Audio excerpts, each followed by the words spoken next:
السلام علیکم ورحمۃ اللہ وبرکاتہ۔ الحمد للہ رب العالمین والصلاة والسلام علی رسولہ الکریم وعلی آلہ وصحبہ اجمعین، اما بعد۔ ذو الحج کا مہینہ ہمارے مبارک مہینوں میں سے ایک مہینہ ہے، جس میں اللہ تعالیٰ نے حج اور قربانی یہ دو بڑے عمل اس میں جمع فرمائے ہیں۔ پوری دنیا سے حجاج کرام اس مہینے میں حج بھی کرتے ہیں اور پھر مینا میں آ کر قربانی کرتے ہیں، اور اللہ تبارک و تعالیٰ نے ان ایام کی قسم اٹھائی ہے، والفجر ولیال عشر والشفع والوتر واللیل اذا یسر هل فی ذلک قسم لذی حجر۔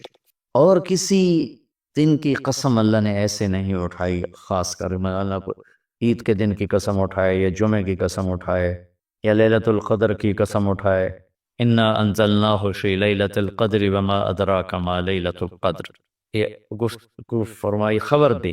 لیکن والفجر، مجھے قسم ہے فجر کی، اس سے مراد 10 تاریخ کی صبح، جو 9 کا دن گزار کے حج کا دن ہوتا ہے، اور وہ گزار کے جب 10 کی صبح یعنی قربانی کی جو صبح ہے، اللہ نے والفجر اس کی قسم اٹھائی۔ پھر ولیال عشر، یکم سے 10 ذو الحج کی جو راتیں ہیں ان کی قسم اٹھائی۔ والشفع، یہ 10 کے دن کی قسم اٹھائی۔ والوتر، اور یہ اللہ تعالیٰ نے 9 تاریخ کی قسم اٹھائی۔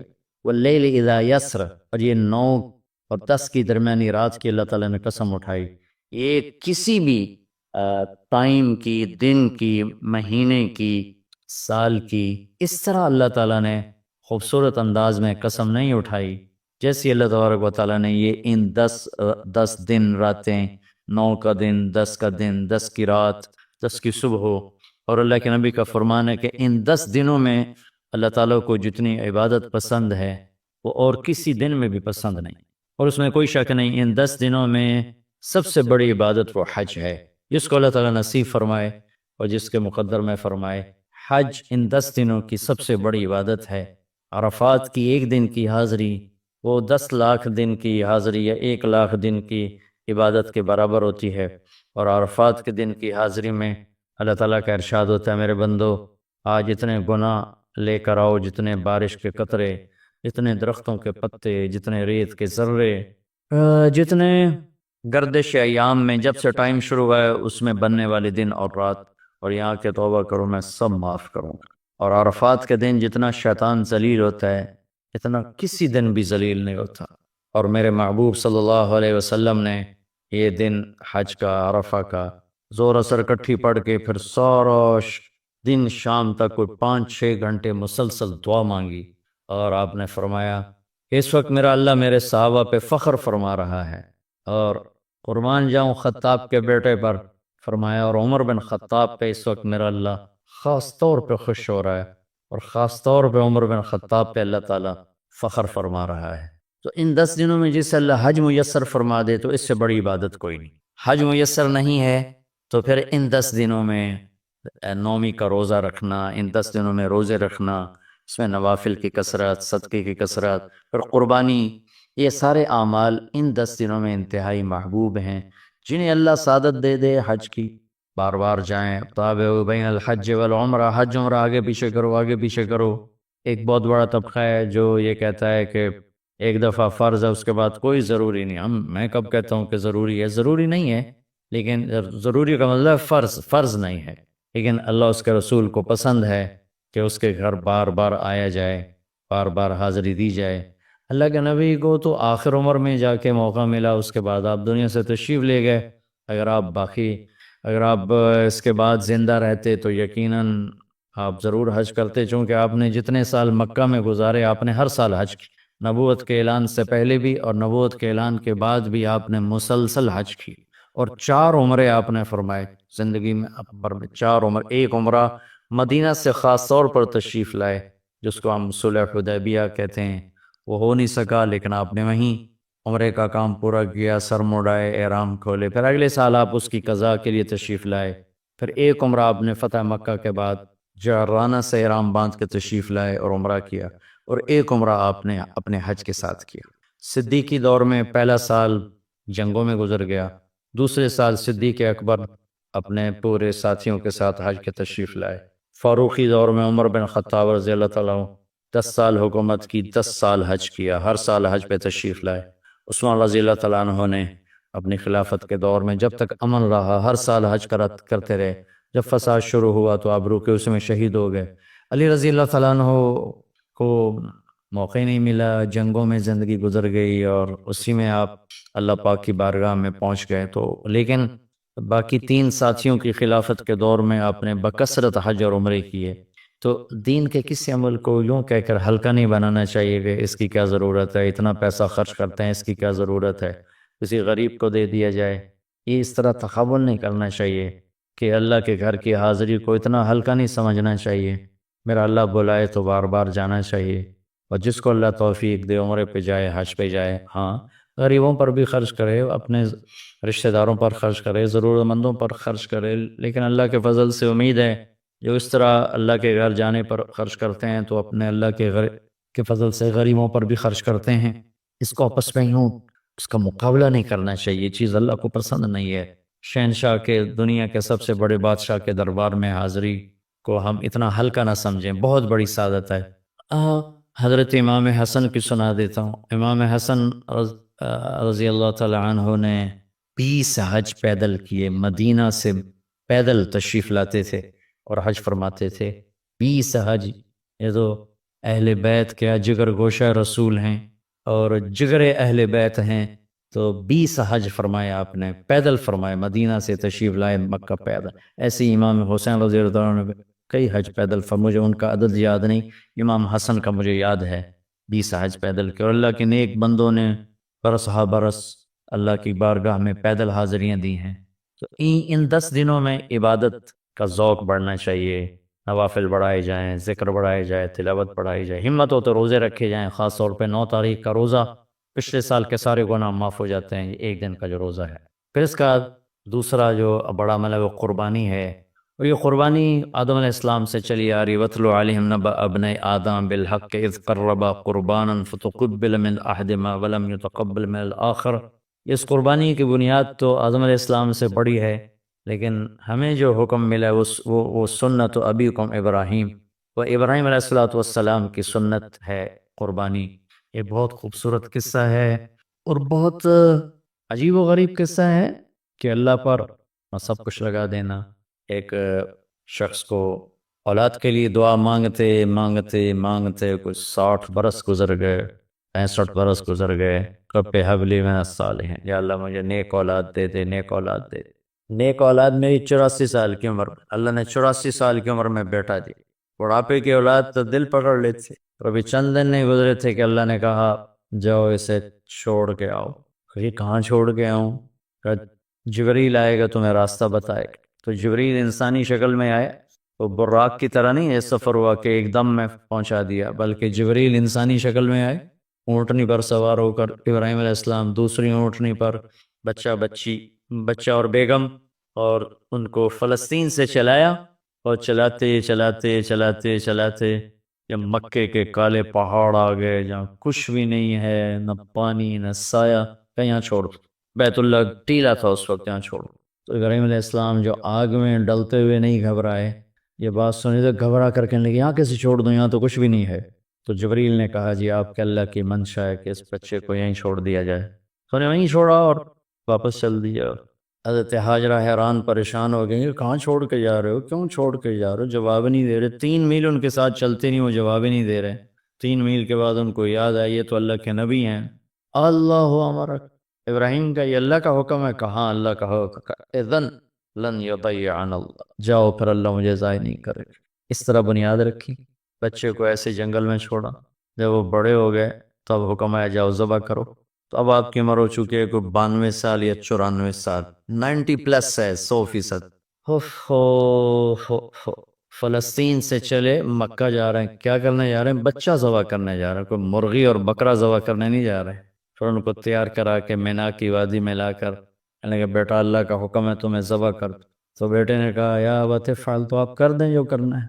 ابراہیم علیہ السلام کہنے لگے تو یہ خبر بھی ہے میں کیا کہہ رہا ہوں؟ کہ جی مجھے پتہ ہے، آپ کہہ رہے ہیں مجھے ذبح ہونا ہے، تو آپ کے بدلے میں مجھے اللہ ملے گا، وہ آپ سے بہتر ہے، اور دنیا کے بدلے میں جنت ملے گی، وہ دنیا سے بہتر ہے۔ پھر معصوم بچے نے کہا ابا میرے ہاتھ باندھنا، مجھے الٹا لٹانا، اور پھر فرمایا کہ مجھے ہاں اپنا کرتا اتارا اور کہا کہ یہ میری اماں کو دے دینا، میری نشانی رہے گا، اور آپ اپنے کرتے میں مجھے کفن دے کے ادھر دفن کر دینا۔ تو ان کے ہاتھ باندھے، پاؤں باندھے، الٹا لٹایا، اپنا گھٹنا رکھا ان کی کمر پر، ان کے سر کے بال اٹھائے اور تھوڑا سا اوپر کر کے نیچے سے چھری چلانے کے لیے، ایک ہاتھ میں بال تھے ایک ہاتھ میں چھری تھی، اور یوں آسمان کو دیکھا کہ اللہ تو مجھ سے ناراض ہو گیا ہے کہ اسماعیل کی محبت نے میرے دل میں جگہ پکڑ لی ہے۔ نہیں میرے مالک، میرے دل میں تیرے سوا کچھ نہیں ہے، اگر میرا کوئی امتحان ہے تو پاس کر دے، میں میرے دل میں تیرے سوا کچھ نہیں ہے، اور اگر تم مجھ سے ناراض ہے تو اپنی ناراضگی دور کر دو، چھری چلا دو۔ تو میرے مالک نے اسماعیل کو نکال کر چھترے کو ڈال دیا، چھترا، اور آنکھ کھلی تو آنکھوں پر پٹی تھی، کھولی تو آگے چھترا ذبح تھا۔ نبی پاک صلی اللہ تعالی علیہ وسلم قربانی کے موقع پر دو چھترے، بکرا نہیں، بھیڑ نہیں، گائے نہیں، بھینس نہیں، دو چھترے ذبح فرماتے تھے قربانی کے، ایک اپنی طرف سے ایک امت کی طرف سے۔ حج کے موقع پر آپ نے 63 اونٹ ذبح کیے، 63 جو ایک اونٹ میں 7 آدمی ہوتے ہیں، ایک اونٹ میں 7 آدمی ہوتے ہیں، تو کچھ 441 قربانیاں آپ نے کی اپنی طرف سے، اور مالداروں کو پیغام دیا کہ قربانی خوب کرو۔ لیکن ہمارے ملک میں ایک عجب چیز چل رہی ہے، بیل لے لیا، 20 لاکھ کا بیل لے لیا، یہ صرف فخر ہے، ریا ہے، اور بناوٹ ہے، دکھاوا ہے۔ آپ 20 لاکھ کے بکرے خریدیں تاکہ غریبوں کو گوشت پہنچے، 20 لاکھ کا ایک بیل لے کے آپ نے کون سا سمجھداری کا، عقل مندی کا کام کیا؟ وہ کراچی مجھے لے گئے منڈی میں، تو وہ 5-5 لاکھ کے بکرے کھڑے ہوئے، تو میں تو حیران پریشان ہو گئے، بکرے کی قیمت 5 لاکھ۔ تو وہ جو مالدار لوگ ہیں ان میں ایک مقابلہ بن گیا ہے اور ایک فخر بن گیا ہے، جی میں 20 لاکھ دا ذبح کیتا، میں 10 لاکھ دا ذبح کیتا، ہم نے تو بھائی 50 لاکھ کا ذبح کر دیا۔ میں آپ سب بھائیوں کی منت کرتا ہوں، اللہ نے آپ کو رزق دیا ہے تو آپ بیوقوف نہ بنیں، آپ اس کو صحیح خرچ کریں۔ آپ 20 لاکھ کے جانور خریدیں، 20 لاکھ کے آپ بکرے لے لیں، 20 لاکھ کے آپ عام درجے کی گائے لے لیں، آپ بھیڑے لے لیں، آپ اونٹ لے لیں، بیل لے لیں، 20 لاکھ کے بیل لے لیں، تو کتنی بڑی قربانی ہوگی اور کتنے غریبوں تک وہ کھانا جائے گا۔ 20 لاکھ کا ایک بیل لے کر آپ نے کیا کمایا؟ کون سی نیکی کمائی آپ؟ تو میں آپ اگر کوئی میری بات پہنچ جاتی ہے کسی ایسے میرے بھائی تک جو ایسا شوقین ہے، یقیناً اس نے اللہ کے لیے بہت بڑا قدم اٹھایا کہ 20 لاکھ خرچ کر دیے ہیں، لیکن تھوڑی سی نادانی سے کام لیا ہے، بلکہ بہت بڑی نادانی سے کام لیا ہے کہ 20 لاکھ ضرب 4-5 من 10 من گوشت پہ لگا دیے، جبکہ اس میں سے 1000 من گوشت نکل سکتا تھا اگر وہ 20 لاکھ کے بکرے لے لیتے، 20 لاکھ کے بھیڑے لے لیتے، چھترے لے لیتے، دمبے لے لیتے، 20 لاکھ کے گائے عام خرید لیتے اور بچڑے لے لیتے، تو کتنے غریبوں تک یہ گوشت چلا جاتا۔ تو یہ میرے ملک میں یا خاص طور پر شہروں میں، کراچی میں تو پاگل ہوئے پڑے ہیں لوگ، جو کراچی منڈی انہوں نے دکھائی تو میں حیران پریشان ہو گیا کہ یہ کیا حماقت ہے، نادانی ہے، اور پھر ان بیلوں کو وہ پستے کھلا رہے، بادام کھلا رہے، مکھن کھلا رہے، دودھ پلا رہے، وہ بیچارہ بیل بھی تھک موٹا ہو، بیچارہ تھک کے کھڑا ہوتا ہے، میں نے جلدی فارغ کرو، ذبح کرو، اس کی جان پسی ہوتی ہے۔ تو میں مالدار بھائیوں سے عرض کرتا ہوں کہ ایسی نادانی کے کام نہ کریں، اس قربانی کو اس طرح کریں کہ غریبوں کے لیے یہ دن اللہ نے رکھا ہے تو اس طرح کریں کہ غریبوں کو نفع پہنچے، یہ اس نادانی سے توبہ کریں کہ ایک بیل 10 لاکھ کا لے لیا، ایک بکرا 5 لاکھ کا لے لیا، اس میں کتنا پیسہ آپ نے ایک تھوڑے سے بہت تھوڑا نفع کمایا، بہت زیادہ خرچ کیا، اس کے ساتھ اب بہت بڑا نفع، چونکہ قربانی کے جانور جب ذبح ہوتے ہیں تو جتنے اس کے جانور کے جسم پہ بال ہوتے ہیں اتنی نیکیاں لکھی جاتی۔ 20,000 کا بکرا اچھا مل جاتا ہے تو 1 لاکھ میں 5 بکرے آ جاتے ہیں، اور 5 لاکھ میں 25 بکرے آ جاتے ہیں۔ ایک بکرا 5 لاکھ کا لیا، اس کے جسم پہ فرض کرو 1 لاکھ بال ہیں، اور آپ نے 25 لیے تو 25 لاکھ آپ کی نیکیاں بڑھ گئیں۔ تو یہ بہت نادان نادان نادان طرز چل رہا ہے۔ میں آپ سب کی منت کرتا ہوں کہ اس طرح پیسہ ضائع نہ فرمائیں، اللہ کی دی ہوئی امانت ہے۔ ایک بیل آپ نے 20 لاکھ کا لے لیا، 20 لاکھ میں تو 100 بکرے آ سکتے، 100 بکروں کے ذریعے سے کتنے لوگوں کی خدمت کی جا سکتی ہے۔ تو اس قربانی کو شوق سے بھی کریں، اور مستحب یہ ہے کہ جس کے جو قربانی کا اللہ خود ذبح کرے یا اس کی جگہ کھڑا، وہ اس جگہ ذبح کرنے والے کے پاس کھڑا ہو، قربانی کے گوشت میں سے قربانی کی قیمت نہ دی جائے، قربانی کی اجرت نہ دی جائے، اجرت اس کے علاوہ دی جائے، اور اس کی کھال کا صدقہ کر دیا جائے، جہاں آپ مناسب سمجھیں وہاں آپ اس کا صدقہ کر دیں تاکہ وہ بھی اللہ کے راستے میں خرچ ہو جائے، استعمال ہو جائے۔ تو ان 10 دنوں کی اللہ تعالیٰ نے بڑی فضیلت رکھی ہے، اللہ تعالیٰ ہمیں ان کی قدردانی کی توفیق نصیب فرمائے۔ السلام علیکم ورحمۃ اللہ۔ عمل کر لے۔ 10 لاکھ حدیث محدثین نے جمع کی ہیں، 10 لاکھ، اس میں سے میں ایک حدیث سنا رہا ہوں، صرف ایک، ہم سب کامیاب ہو جائیں، پیچھے فرائض پورے ہوں اور آگے 4 باتیں موجی ہیں۔ میرے نبی نے فرمایا 4 کام کر لو، اب 5ویں نہیں 10 سے 4 کر لو، دنیا میں بھی موج ہے، آگے بھی موج۔ کیا ہے یا رسول اللہ؟ کہ صدق و حدیث ہے، ہمیشہ سچ بولنا، جھوٹ نہ بولنا، اور خاص طور پر جس معاشرے میں جھوٹ بہت زیادہ ہو وہاں سچ بولنے کا اجر وہ جہاد کے برابر ہو جاتا۔ میرا ملک تو سارا جھوٹ کے گٹر میں گرا پڑا، اس میں کوئی سچ بولے گا معاملات میں، لین دین میں، گفتگو میں، اللہ کے ہاں بہت محبوب ہو۔ دوسرا فرمایا حفظ و امانت، کسی کو دھوکہ نہ دینا، تاجر ہو، دکاندار ہو، دفتر میں ہو، کسی بھی کاروبار میں ہو، کسی معاملے میں ہو، دھوکہ نہیں دینا، 2 نمبری نہیں کرنی۔ میرے نبی نے فرمایا میں اپنے امتی سے ہر گناہ کی امید رکھتا ہوں۔ انسان جو ہے 2 کبھی نہیں کرے گا، آپ نے امید لگائی میرا امتی جس دور میں بھی ہے 2 گناہ کبھی نہیں کرے گا، ایک جھوٹ کبھی نہیں بولے گا، ایک دھوکہ کبھی نہیں دے گا۔ اور اب دیکھو سارے ملک میں یہ پھیلا ہوا ہے، لیکن آپ سارے نیت کرو کہ ہم نے سچ بولنا ہے آج کے بعد اور کسی کو دھوکہ نہیں دینا، ٹھیک ہے؟ نماز پابندی سے پڑھنی ہے، قضا ہو جائے رات کو سونے سے پہلے پڑھ کے سو جاؤ، معافی ہو گئی۔ تیسری بات فرمائی اپنے اخلاق اچھے کرو، حسن و خلیقت ہے، کسی کو تکلیف نہ، کسی کو دکھ نہ پہنچا، کسی کو زبان سے ماں بہن کی گالی نہ دو، کسی پہ زیادتی نہ کرو، اخلاق اچھے کرو۔ چوتھی فرمائی عفت فی تہمت، رزق حلال کماؤ۔ میرے نبی کا فرمان ہے جو صبح سے شام تک رزق حلال کمانے میں تھک جاتا ہے اس کے اس دن کے سارے گناہ معاف ہو جاتے ہیں۔ صرف مسجد میں جانے سے نہیں معاف ہو، حج کرنے سے نہیں معاف ہو، حلال کمائی کر رہا ہے اور اس میں شام کو تھک کے گھر جا رہا ہے، اس کے اس دن کے سب معاف۔ پھر ایک اور بڑی میرے رب کی طرف سے خوشخبری، اگر کبھی کوئی ہو بھی جائے تو آ کے معافی مانگنا، میں معاف کر دوں۔ شیطان نے کہا میں تیرے سارے بندے گمراہ کرتا ہوں، اللہ تعالیٰ نے کہا جب تک معافی مانگتے رہیں گے میں معاف کر دوں۔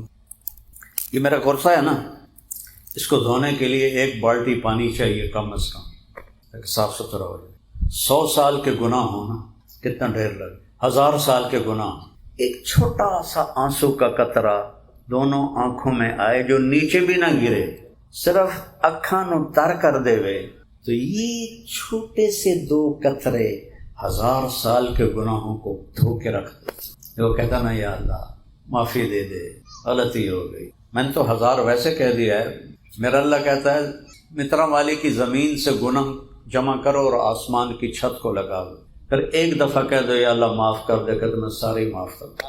کیا اللہ ہے؟ ایسے اللہ سے دوستی نہ لگائیں، کتنا گھاٹے کا سب۔ ماں باپ کے نافرمانی کرو گھر سے نکال دیتے، بات نہیں کرتے ہیں، اور میرا رب کوئی آپ سے ناراض ہو، آپ اسے منانے جائیں، آپ کو کہے گا آؤ جی بسم اللہ، یہ وہ دروازہ ہی نہیں کھولے گا، ایسا ہی ہے نا، اگر آپ کو کوئی نہیں، میں نہیں ملنا۔ میرا اللہ کہتا ہے ساری زندگی گناہ کر کے جو میرے دروازے پر آتا ہے معافی مانگنے، میں آگے بڑھ کے اس کا استقبال کرتا ہوں۔ بے نیاز، سارا جہان سجدے میں پڑ جائے، اس کی شہنشاہی میں کوئی زیادتی نہیں، سارا جہان بتوں کے آگے گر جائے، اس کی شہنشاہی میں کوئی کمی نہیں۔ پھر وہ کہتا ہے کہ جب تو توبہ کرنے آتا ہے نا میرے گھر پر، تو میں آگے بڑھ کے تیرا استقبال کرتا ہوں۔ اس سے زیادہ کریم اور کون مالک ہے بھائی؟ تھوڑے سے پیسوں کے لیے ہم اس کی نافرمانی کریں، کتنا گھاٹے کا صبر ہے۔ تو اللہ کو راضی کرنا دنیا کا سب سے آسان کام ہے۔ یا اللہ میری توبہ۔ ایک آدمی کہتا ہے میں نے تو رونے نہیں آمدا، کوئی بات نہیں، تو رونے والا منہ بنا ہے۔ میرے نبی نے فرمایا اللہ کے آگے روو، علم تبکو فتباکو، اگر رونا نہیں آتا نا تو رونے والی شکل بنا لو، اللہ اس سے بھی معاف کر دے. جیسے یہ فقیر نہیں بڑی مسکین شکل بناتے ہیں چوکوں پہ کھڑے ہوئے، حالانکہ وہ جب بھرے ہوتے انہوں نے پیسہ، تو وہ ان کی شکل دیکھ کے ترس آ جاتا ہے. وہ اللہ کے سامنے مسکین شکل بنا دو، اللہ معاف کر دے. پھر ہو جائے گناہ، پھر معافی مانگو، پھر معاف کر دے. اس کی معافی کی کوئی حد ہی کوئی نہیں ہے. ایک گناہ کرے اور ڈٹ جائے اور آخے آپ پہ ویکھی جیسی سارے کر رہے ہیں میں کتا تک ہی ہویا، یہ برباد ہو گیا. جو ساری زمین گناہوں سے بھر کے کہے یا اللہ غلطی ہو گئی معاف کر دے، یہ کامیاب ہو گیا، اللہ سارے معاف کر دے. تو بھائیو اللہ سے دوستی لگے. ترمذی شریف کا ایک واقعہ ہے کہ حضرت موسیٰ علیہ السلام کی قوم میں ایک نوجوان تھا بہت پیسے والا. روزانہ وہ رات کو نئی لڑکی لے کر آتا تھا گناہ کے لیے. ایک رات 60 دینار دے کر وہ ایک لڑکی کو ایک رات کے لیے لایا. 60 دینار کوئی 15 تولے سونا بنتا ہے، اور آج سونے کا ریٹ 4 لاکھ کے قریب پہنچا ہوا ہے.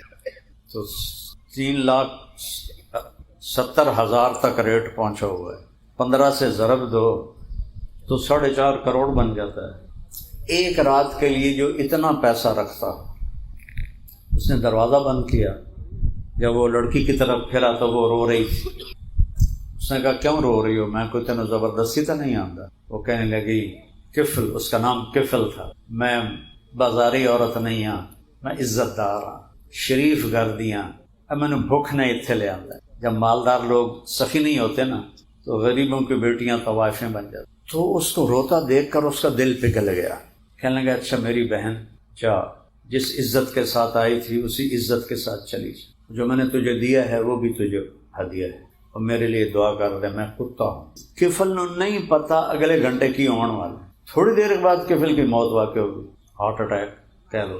اب جو اس بندے کا رویہ تھا، کل اس کی موت کا پتہ چلتا، اس کو کندھا دینے کوئی نہ آتا، اس کو پتھروں میں پھینک دیتے. میں شہنشاہ پہ قربان جاؤں جو سن بھی رہا ہے، ہمیں دیکھ بھی رہا ہے، اس کے فرشتے بھی سن رہے ہیں. میں اس کی رحمت کی آس پہ آپ کو بھی حوصلہ دے رہا ہوں، اپنے آپ کو بھی حوصلہ دے رہا ہوں. عمل تو کوئی ہے نہیں جس پر ہم دعویٰ کریں کہ اس پہ ہم بخشے جائیں گے، اس کی رحمت پہ بخشے جائیں. میں قربان اللہ غیب سے پردہ نہیں اٹھاتا، موت کے بعد اٹھاتا ہے. اللہ نے یہاں قانون بدل دیا. اتنے نافرمان نوجوان کے لیے جب صبح ہوئی تو لوگوں نے دیکھا اس کے گھر کے دروازے پر موٹا لکھا ہوا تھا ان اللہ قد غفر للکفل. لوگوں اللہ نے کفل کو معاف کر دیا. کیا مطلب تھا اس کا؟ کہ جاؤ اور اس کو عزت سے میرے پاس پہنچاؤ. ایسا موت سے 1 گھنٹہ پہلے اس نے توبہ کی، پچھلی ہر رات اس کی گناہ میں گزری ہے، اور اس 1 گھنٹے کی توبہ پہ اللہ نے کیا کیا ہے؟ غیب سے پردہ اٹھایا. اللہ نے کفل کو معاف کر دیا ہے. پھر لوگ سارے دوڑے اور اس کو جیسے بڑے نیک لوگوں کو اٹھایا جاتا ہے ایسے اٹھا کے لے. یہ تو ہمارا رب ہے. اور ان کے پیچھے تو کفل کے پیچھے تو موسیٰ علیہ السلام